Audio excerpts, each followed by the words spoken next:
Jake Harrison wiped the sweat from his forehead as he worked on the mining equipment aboard the Earthship Meridian.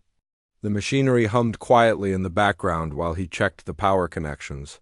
He had been an engineer for 8 years now, and he loved fixing things that others said could not be fixed. The alarm suddenly screamed through the ship. Red lights flashed everywhere. Jake dropped his tools and ran toward the bridge. Captain Lisa Carter was already there, staring at the main screen with a worried face. "What's happening?" Jake asked as he caught his breath. "We got a distress call from a Zephyrian mining station," Lisa said. "It's only 20 minutes away from us. They say the whole station is falling apart." Jake knew about the Zephyrians. They were aliens who looked like they were made of living crystal. Their bodies were clear and blue, and they moved in a strange, flowing way. Most humans had never seen one in person, but Jake had worked with them before on mining projects. They were smart and proud, but they always followed their rules no matter what. "Are we going to help them?" Jake asked. "Of course we are," Lisa said. "Get your emergency gear ready. If that station is really breaking down, they might need an engineer." Jake ran back to his room and grabbed his toolkit and emergency suit. The Meridian changed course and flew toward the Zephyrian station. Through the window, Jake could see it in the distance. It looked like a giant crystal flower floating in space, with long arms reaching out toward the asteroids. But something was very wrong. Parts of the station were dark, and Jake could see pieces breaking off and floating away into space. Smoke and gas were leaking from several sections. "This is Captain Carter of the Earth vessel Meridian," Lisa said into the radio. "We received your distress call. How can we help?" A voice answered in the singing way that Zephyrians talked. "Captain Carter, this is Station Commander Velnox. Our station is collapsing. Most of our people have escaped, but our governor and his family are trapped in the central command room. We cannot reach them." Jake felt his heart beat faster. "Where exactly are they trapped?" he asked.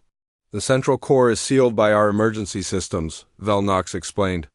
"The crystal locks need special codes that only work when the station is stable, but the station is shaking too much. Our rescue teams tried 3 times, but the passages keep collapsing." Lisa looked at Jake. "Can you get them out?" Jake studied the station through the scanner. The central core was deep inside, protected by layers of crystal walls and energy barriers. The Zephyrians had built it to be the safest place on the station, but now it was a trap. "Maybe," Jake said slowly, "but I'd have to go inside and work. Around their security systems, it's going to be dangerous." "How dangerous?" Lisa asked. Jake pointed to the scanner readings. "The station's main power core is getting too hot. If it explodes, everything within 50 kilometers will be destroyed. We probably have 30 minutes, maybe less." Lisa was quiet for a moment, then she nodded. "Do it." Jake put on his emergency suit and grabbed his tools. The Meridian moved close to the station, and Jake used a small shuttle to fly across. The station's docking bay was damaged, so he had to cut through the outer wall with his laser torch. Inside the station, everything was chaos. The lights flickered on and off. The crystal walls were cracked, and Jake could hear metal twisting and breaking somewhere in the distance. The air was full of dust and smoke. Jake followed the emergency maps on his suit's computer toward the central core. He had to climb over broken pieces of machinery and crawl through passages that were partly collapsed.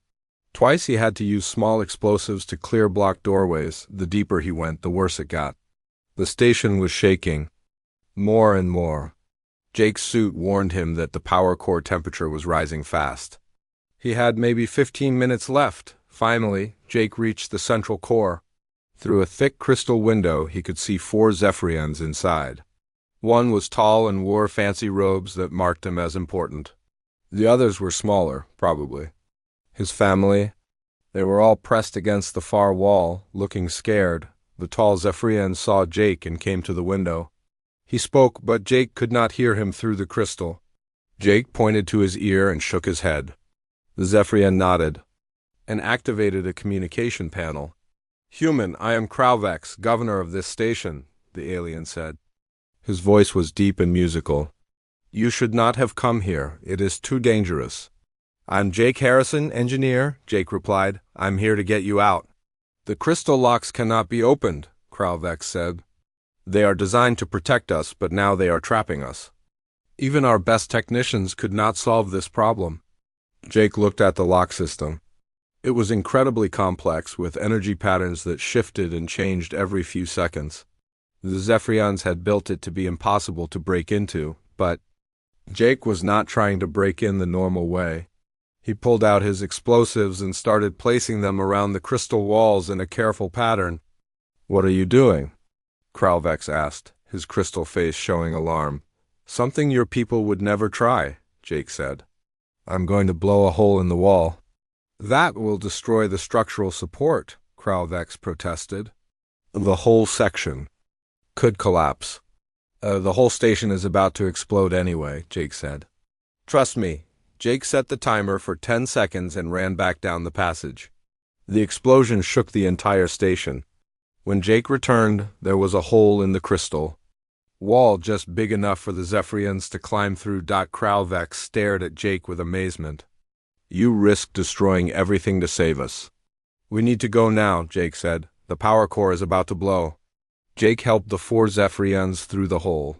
The family moved slowly because 2 of them were children. Jake had to carry the smallest one while they ran through the collapsing passages. They reached Jake's shuttle just as the station's power core finally exploded. The blast threw the small ship away from the station, but Jake managed to control it and fly back to the Meridian, safe aboard the Earthship. Kralvex approached Jake. The alien's crystal body was glowing brighter than before, which Jake knew meant he was feeling strong emotions. Human Jake Harrison, Kralvex said formally. You have saved not just my life, but the lives of my mate Silnora and my children Dex Cole and Myravel. In our culture, such an act has deep meaning. Jake just nodded, still catching his breath. I'm glad everyone is safe. But Kralvex is next? Words would change Jake's life forever. By the ancient law of Velthara, you have bound yourself to our family, the alien said. You must now rule alongside me? Jake stared at Kralvex with his mouth open. The words "you must now rule alongside me" kept repeating in his head, but they did not make any sense. I'm sorry, what did you just say? Jake asked slowly. Kralvex's crystal body glowed brighter. The law of Velthara is very old and very sacred to my people. When someone risks their life to save a royal family member, they become bound to that family forever. You are now my co-ruler. Captain Lisa Carter stepped forward. Wait a minute. Jake is a human engineer, not a politician. He can't just become an alien ruler because of some old law. I understand your concern, Captain, Kralvex said politely. But the law is absolute. If Jake refuses the Velthara, it would be a terrible insult to my people. It could damage the friendship between humans and Zephyrians forever. Jake felt dizzy. He sat down in a nearby chair and put his head in his hands. I don't want to rule anything. I just wanted to help your family. I'm an engineer. I fix machines, not governments. Silnara, Kralvex's mate, approached Jake carefully. Her crystal body was smaller and more graceful than her husband's. Jake Harrison, I know this is frightening for you, but you showed great courage today. That courage is exactly what a ruler needs. The 2 Zephyrian children, Dex Cole and little Myravel, were watching Jake with curious eyes. Dex Cole looked about 12 years old in human terms, while Myravel seemed much younger. Their crystal bodies sparkled with different colors as their emotions changed.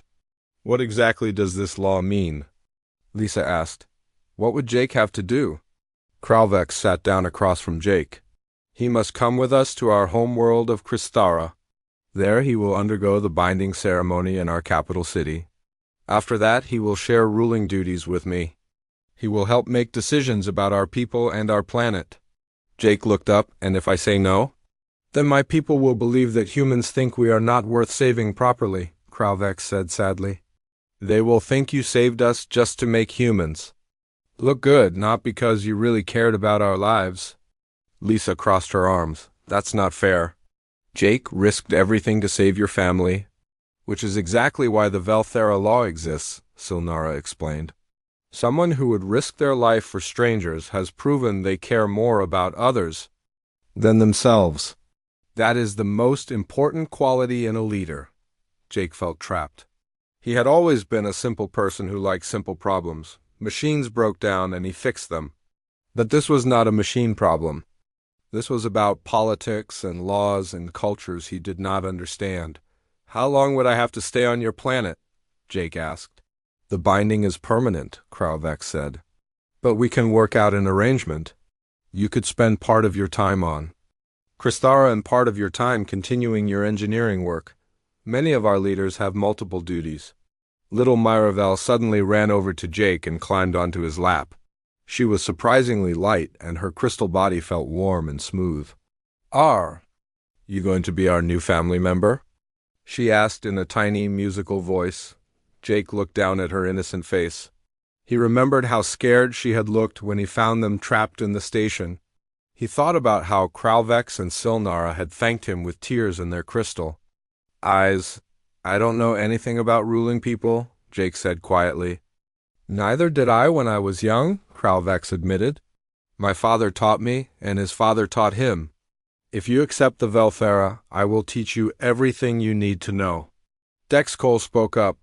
Jake, could you teach me about human machines? I have always wanted to know how they work. Despite everything, Jake smiled. Sure, kid, I'd like that. Lisa put her hand on Jake's shoulder. Jake, you don't have to do this. Earth government will support whatever decision you make. Jake was quiet for a long time. He looked at the Zephyrian family sitting around him. They had not asked for this situation either, but they were trying to make it work. Kralvex could have simply demanded that Jake follow the law, but instead, he was explaining it patiently. Silnara was trying to make Jake feel welcome. The children were already treating him like family. If I agree to this, Jake said finally, I want to keep working on engineering projects. And I want to spend time on human ships sometimes. Of course, Kralvex said quickly. Your skills as an engineer are part of what makes you valuable as a leader. We would never want to waste that. And I want to learn your language properly. I can't rule people if I can't talk to them correctly. Silnara will teach you, Kralvex promised. She is the best language teacher on Kristara. Jake took a deep breath. Okay, I'll do it, but I have no idea what I'm getting myself into.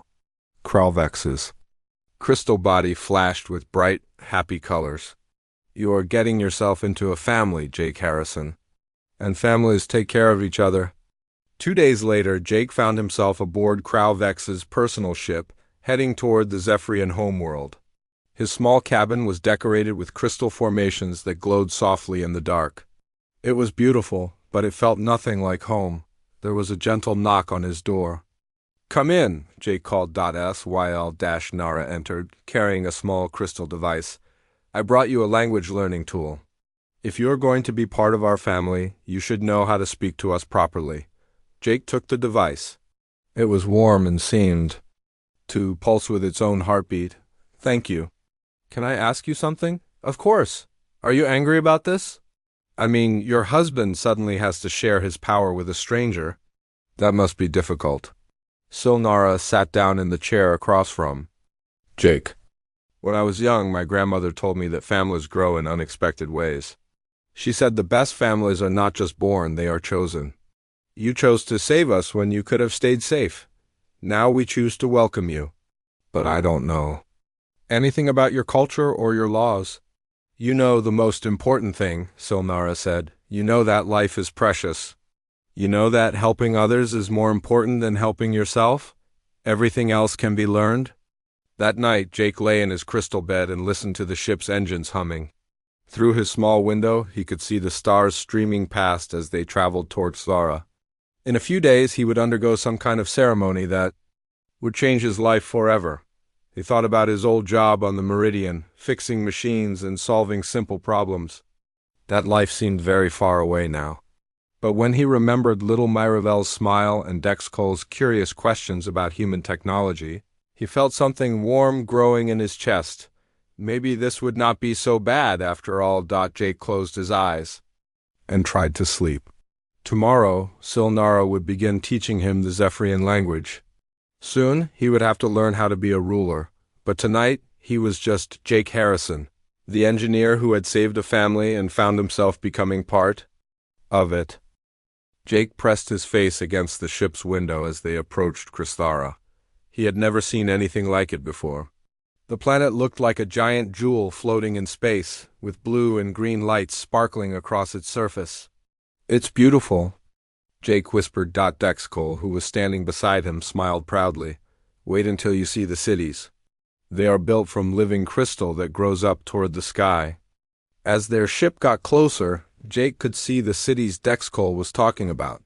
Tall towers made of clear crystal reached up from the planet's surface like frozen waterfalls. The sunlight hit them and broke into thousands of rainbow colors that danced across the landscape. "How do people live in crystal buildings?" Jake asked. "The crystal is warm and soft on the inside," Silnara explained. "It changes shape to fit what we need. Your room in the palace will be very comfortable." Their ship landed at a huge spaceport that looked like a flower made of blue crystal. As Jake walked down the ramp, hundreds of Zephyrians were waiting to welcome them home. They were all different sizes and colors, but they moved with the same flowing grace Jake had noticed in Kralvex's family. The crowd began singing in their musical language when they saw Kralvex. But when they noticed Jake walking beside the royal family, the singing stopped. Every crystal face turned to stare at the human. "They are curious about you," Kralvex said quietly. "Most of them have never seen a human before." Jake felt very small and very different. His soft human body and plain clothes looked strange next to all the sparkling crystal beings around him. A very old Zephyrian approached them. His crystal body was darker than the others, and it pulsed with deep purple light. When he spoke, his voice was like distant thunder. "I am Elder Zarthex, keeper of our ancient laws," the old alien said. "So this is the human who invoked Velthara." "Yes, Elder," Kralvex replied respectfully. "This is Jake Harrison, who saved my family at great risk to himself." Zarthex walked around Jake slowly, studying him from every angle. "He looks very weak. How can such a small, soft creature help rule our people?" Jake felt his face turn red, but he tried to stay calm. "I may look different, but I was strong enough to save their lives when your people could not." Some of the Zephyrians in the crowd made angry buzzing sounds at Jake's bold words.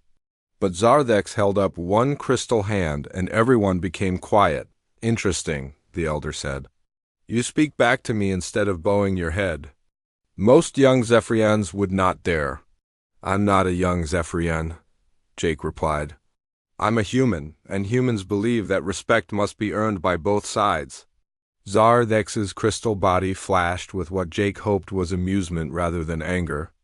"We shall see if you can earn that respect, human Jake Harrison. The binding ceremony will begin tomorrow at dawn." That night, Jake stayed in a beautiful room in the royal palace. The walls were made of clear crystal that glowed with soft blue light. The bed was surprisingly comfortable, even though it looked like it was carved from a single piece of stone. Syl-Nara brought him dinner and sat with him while he ate. The food was strange but not unpleasant, tasting like fruits and vegetables he had never tried before. "Tell me about these trials I have to do tomorrow," Jake said. "There are 3 tests," Syl-Nara explained. "First, you must prove you can understand crystal song, which is how we share deep emotions. Second, you must show that you can read energy patterns, which we use to make important decisions.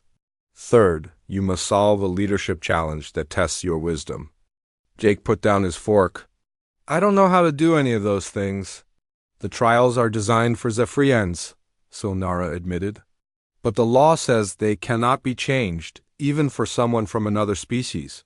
You must find your own way to pass them." "And if I fail?" "Then the Velthara will be considered void. You will be free to return to your old life." Jake should have felt relieved, but instead he felt worried.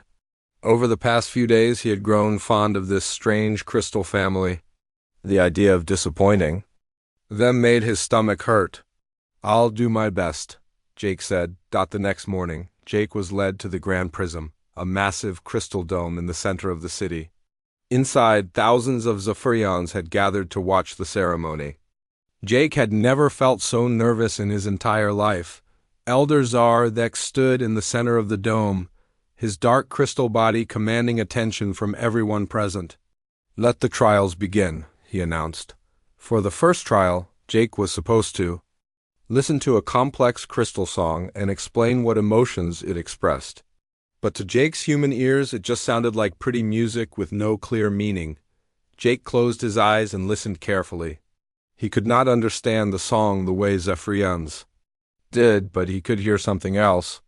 He could hear the rhythm of the crystal voices, the way they rose and fell together.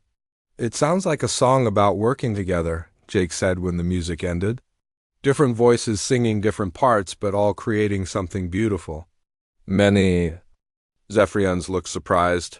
Tsar Thex nodded slowly. "That is ... not incorrect." The second trial was worse. Jake was shown patterns of colored light that were supposed to reveal the right answer to a leadership question. But the patterns just looked like random flashing colors to him. Jake stared at the lights until his eyes hurt. Then he realized something. The patterns were not random at all. They were following a mathematical sequence like the ones he used in engineering. "The answer is in the pattern itself," Jake said. "You're not asking me to see something mystical. You're asking me to solve a logic puzzle?" He worked out the mathematical sequence and gave his answer. Several Zephyrians gasped in amazement. "How did you see that?" one of them whispered. "I'm an engineer," Jake replied. "I'm used to finding patterns in complex systems." But the third trial almost defeated him. Jake was presented with a real problem that the city was facing. The main power grid was failing, and the traditional Zephyrian methods were not working. Jake studied the problem for a long time. The Zephyrian approach was elegant and beautiful, but it was not practical. They were trying to fix the system by making it more perfect, when what it really needed was to be rebuilt in a simpler way. "You're making this too complicated, Jake?" said finally. "Sometimes the best solution is not the most beautiful one." He explained his idea for redesigning the power grid using human engineering principles combined with Zephyrian crystal technology. Many of the watching Zephyrians looked shocked at his simple, direct approach, but when Jake finished his explanation, Elder Tsar Thex was quiet for a very long time. Finally, the old Zephyrian spoke. "Your solutions are ... unusual," he said. "You approach our trials in ways no Zephyrian would ever think of. But your answers show wisdom, even if they show it differently than we expected." Tsar Thex raised his arms high above his head. "I declare that the human Jake Harrison has passed the trials. Let the binding ceremony continue." The crowd erupted in musical cheers. Kralvex and his family rushed forward to congratulate Jake. Little Myravel hugged his legs while Dex Cole patted his back excitedly. "I told you that you were already part of our family," Silnara said with a smile. As Jake underwent the final ceremony that would officially make him a co-ruler, he realized something important. He had not passed the trials by becoming more like a Zephyrian. He had passed them by staying human and finding his own way to solve their challenges. Maybe that was exactly what they needed from him. Jake sat in his new office inside the Crystal Palace, staring at a stack of documents he could barely understand. 3 months had passed since the binding ceremony, and he was still learning how to be a ruler. The papers in front of him were written in formal Zephyrian language that was much harder than the everyday words Silnara had taught him. They were about trade agreements, mining rights, and diplomatic meetings with other alien species. Jake's head hurt just looking at them. "Having trouble?" Kralvex asked as he entered the office. His crystal body was glowing with soft yellow light, which Jake had learned meant his friend was in a good mood. "I understand maybe half of these words," Jake admitted. "And the ones I do understand don't make much sense when I put them together." Kralvex sat down across from Jake's desk. "When I was young, my father made me study the same boring papers. I hated it too. But ruling a planet means making decisions about things that are not exciting but are very important." "I know," Jake said with a sigh. "I just wish I was better." "At it. You are better than you think," Kralvex said. Yesterday you solved the water distribution problem in the northern cities. Our best engineers had been working on that for months. Jake smiled a little.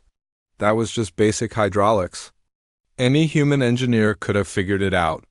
But our engineers are not human, Kralvex pointed out. They think about water flow in terms of crystal patterns and energy harmonics. You think about it in terms of pressure and gravity. Different thinking led to a better solution. Their conversation was interrupted by a soft chime from the communication system. A worried-looking Zephyrian appeared on the screen. Jake recognized him as Texmore, the leader of their agricultural department. Governor Kralvex, co-governor Jake Harrison, Texmore said formally. We have a serious problem in the crystal farms. Our food crystals are becoming sick and dying. Jake leaned forward. What kind of sickness? The crystals are turning gray and brittle, Texmore explained. They cannot absorb nutrients from the soil anymore. If this continues, we will have food shortages within 2 months. Kralvex's crystal body flashed with worried orange colors. Have you tried the traditional healing methods? Yes, but nothing is working. The sickness is spreading faster than we can treat it. After Texmore ended the call, Kralvex turned to Jake. This is very bad. Food crystal plagues have destroyed entire Zephyrian colonies in the past. Can I see the farms? Jake asked. Maybe I can figure out what's wrong. The next day, Jake and Kralvex flew to the crystal farms outside the capital city. Jake had never seen anything like them before. Instead of regular plants, the fields were covered with tall, transparent crystals that grew up from the ground like trees. Normally they would be bright and colorful, but now many of them looked dull and gray. Texmore met them at the edge of the fields. The sickness started in this section 3 weeks ago, he explained. Now it has spread to almost half of our farms. Jake walked through the rows of sick crystals, studying them carefully. He touched one of the gray crystals and noticed that it felt rough and cold instead of smooth and warm like healthy ones. Tell me about how these crystals grow, Jake said. They absorb minerals from the soil through their roots, Texmore explained. Then they use energy from our sun to transform those minerals into food that our people can eat. Jake knelt down and dug into the soil around one of the sick crystals. The dirt felt strange in his hands, more clumpy and dense than it should be. Have you tested the soil recently? Jake asked. Of course, Texmore said, sounding a little offended. The mineral content is exactly what it should be. I'm not talking about minerals, Jake said. I'm talking about tiny living things in the soil. On my planet, we call them bacteria and microorganisms. Texmore looked confused. Living things in the soil? Jake realized that Zephyrians, being crystal-based life forms, might not know much about the microscopic life that helped organic farming work. Let me contact someone who can help, Jake said, that evening. Jake used the palace's long-range communication system to call Dr. Amy Phillips, a human scientist who specialized in alien plant life. She was working on a research station near Earth. Jake, Amy said when her face appeared on the screen. I heard about your new job. How's it going being an alien ruler? It's complicated, Jake said. But right now, I need your help with a problem. Jake explained the situation with the crystal farms. Amy listened carefully and asked many questions about how the crystals grew and what the soil was like. It sounds like a soil microbiome problem, Amy said finally. The crystals might depend on tiny organisms in the soil to help them absorb nutrients. If something killed those organisms, the crystals would start starving. Can you help us fix it? Jake asked. I can try, Amy said. But I'll need to come to your planet and study the problem in person. It will take me about a week to get there. While they waited for Amy to arrive, Jake worked with Texmore to learn everything he could about crystal farming. Many of the other agricultural workers were suspicious of Jake at first. They had heard that he was trying to use alien methods to solve their problems, but Jake was patient and polite. He listened to their concerns and asked thoughtful questions about their traditional techniques. Slowly, some of them began to trust him. When Amy finally arrived on Crystara, she brought special equipment to study the soil and the sick crystals. She and Jake worked together for 3 days, taking samples and running tests. I was right, Amy announced during a meeting with the agricultural leaders. The crystals depend on symbiotic organisms in the soil. Something has been killing those organisms. What could kill them? Texmore asked. Amy showed them her test results. Industrial pollution from the mining operations. Heavy metals are leaching into the soil and poisoning the microorganisms. Many of the Zephyrian leaders looked upset. Mining was very important to their economy, but so was food production. So we have to choose between mining and farming, one of them asked. Not necessarily, Jake said. We can use filtering systems to clean the mining waste before it reaches the farmland. It will cost money, but it's better than losing our food supply. And we can rebuild the soil biology, Amy added. I can create a mixture of beneficial organisms that will help the crystals grow healthy again. It took 2 months to implement their solution. Jake had to convince the mining companies to install expensive filtering equipment. Some of them complained loudly, but Kralvex supported Jake's decisions. The soil treatment worked even better than they had hoped. Not only did the sick crystals recover, but the healthy ones began growing larger and more nutritious than before. Your human friend has saved our farms, Texmore told Jake during the harvest celebration. I am sorry I doubted you. Jake smiled. You didn't doubt me. You were protecting something important to your people. That's exactly what a good leader should do. That night, Jake and Kralvex sat on the palace balcony looking out at the crystal cities sparkling in the darkness. The people are starting to trust you, Kralvex said. Some of them are, Jake replied. Others still think I'm too different. Different is not always bad, Kralvex said. You solved a problem that we could not solve because you thought about it in a different way. Maybe that is exactly what our people needed. Jake felt warm inside. For the first time since accepting the Velthara, he was beginning to feel like he really belonged here. Little did he know that their biggest challenge was yet to come. Jake was reviewing mining reports when the emergency alarm sounded throughout the Crystal Palace. The loud, musical tone meant only one thing. Danger was coming from space. He ran to the command center where Kralvex was already studying the main screen. Dozens of alien ships were approaching Crystara, but they were not friendly visitors. Who are they? Jake asked. The Hegemony, Kralvex said, his crystal body flashing with angry red colors. They are a group of warlike species who think all planets should be ruled by force, not cooperation. Admiral Nex Rao, the head of Zephyrian Space Forces, pointed to the screen. They have 30 battleships, Governor. We only have 12 ships ready for combat. Jake studied the enemy formation. The ships looked dangerous and heavily armed. Why? Are they attacking us? Because of you, came a voice from behind them. Elder Zarthex entered the command center, his old crystal body pulsing with dark purple light. The hegemony believes that humans and Zephyrians working together will make other species want to cooperate instead of fighting. They want to destroy our alliance before it spreads? A communication signal came through from the lead enemy ship. The face that appeared on screen was not pleasant to look at. The alien had gray skin, yellow eyes, and sharp teeth. I am War Commander Vexcol of the Hegemony, the creature said in harsh, broken words. We know you have a human contaminating your government. Send him to us and we will only destroy half your cities. Jake felt cold fear in his stomach, but he stepped forward. I'm the human you're looking for. What do you want with me? Vexcol's yellow eyes focused on Jake with hate. You are a disease that spreads cooperation between species. The hegemony believes in strength through conquest, not weakness through friendship. You will be executed as an example to others. And if I refuse to surrender myself, then we will destroy your entire planet and every human colony we can find, Vexcol said. You have 1 hour to decide. The communication ended, leaving the command center in tense silence.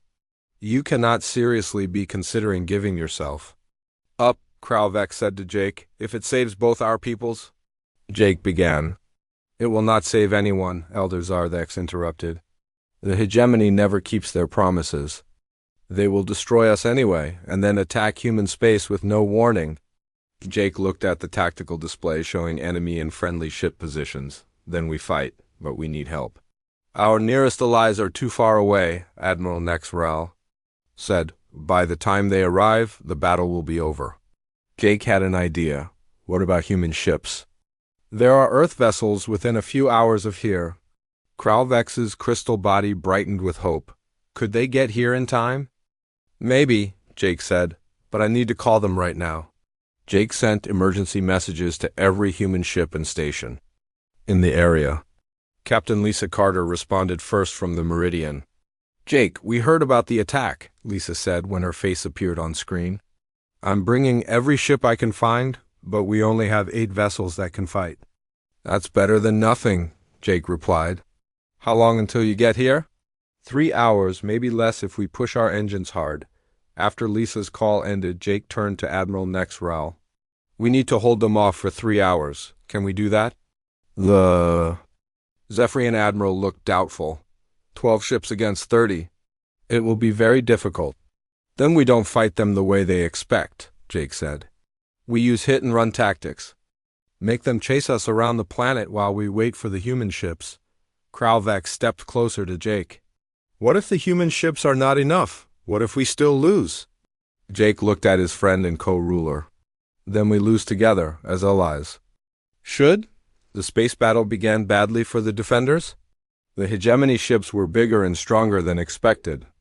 2 Zephyrian vessels were destroyed in the first 10 minutes of fighting, but Jake's hit-and-run strategy worked better than anyone had hoped. The Zephyrian ships were faster and more maneuverable than the enemy battleships. They would attack quickly, then retreat before the hegemony could respond effectively. Enemy commander is getting angry, Admiral Nexrel reported. His ships are breaking formation to chase our vessels.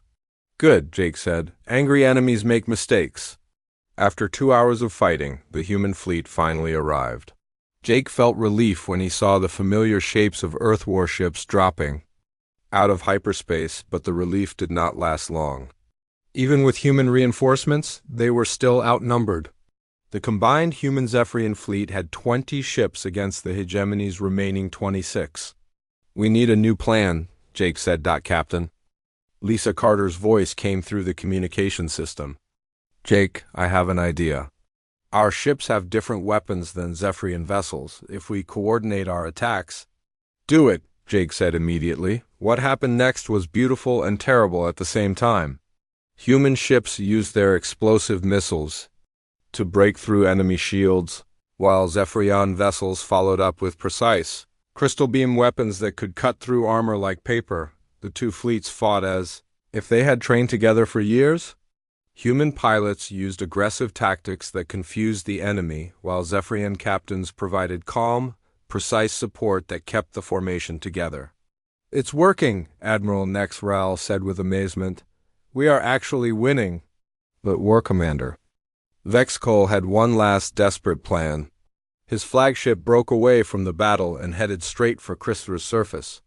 He's going to ram the capital city, Kralvex said with horror. Jake watched the enemy ship diving toward the planet. In a few minutes, it would crash into the crystal spires where millions of Zephyrians lived, including Silnar and the children. Can our ship stop him? Jake asked. Not in time, Admiral Nexrel replied. Jake made a decision that surprised everyone, including himself. He ran from the command center toward the palace landing pad where his personal shuttle was waiting. Where are you going? Kralvex called after him. To stop him, Jake shouted back. Jake's shuttle was small and fast, but it had no weapons. As he flew up from the planet's surface toward the diving enemy ship, he wondered if he was about to do something very brave or very stupid. He activated his communication system and sent a message to Vexcol's ship. This is Jake Harrison, the human you want to kill. I'm coming to surrender myself. Don't destroy the city. Vexcol's ugly face appeared on Jake's screen. You think I will spare them now? You are too late, human. Maybe, Jake said. But you want to execute me personally, right? You can't do that if I'm already dead in a crash. Jake saw doubt flicker in the War Commander's yellow eyes. Besides, Jake continued, what's more impressive? killing millions of innocent people or defeating the human who united two species? Which one makes you look stronger? Vexcol was quiet for a long moment. Then his ship stopped diving toward the city and began moving toward Jake's shuttle instead. Very well, the war commander said. Come aboard my ship and face your execution. But Jake had no intention of surrendering. As soon as Vexcol's ship opened its docking bay, Jake flew his shuttle inside at maximum speed and crashed it into the enemy ship's main power core. The explosion destroyed Vexcol's flagship and Jake's shuttle together. But Jake had managed to eject in an escape pod at the last second, and Zephyrian rescue ships picked him up a few minutes later, with their leader dead and their strongest ship destroyed. The remaining hegemony forces retreated from Kristara. That night, Jake sat in the palace medical center with bandages covering several cuts and bruises. Kralvex, Silnara, and the children were all safe, and the city had been saved. You could have been killed, Silnara said, holding little Myravel in her arms. But I wasn't, Jake replied. And now the hegemony knows that humans and Zephyrians will fight together to protect each other. Dexcol, now almost as tall as Jake, smiled at his human co-ruler. You really are part of our family now? Only family would risk everything to save us. Jake looked around at the crystal faces surrounding him, his strange, wonderful, adopted family. I guess you're right. And families take care of each other, no matter what.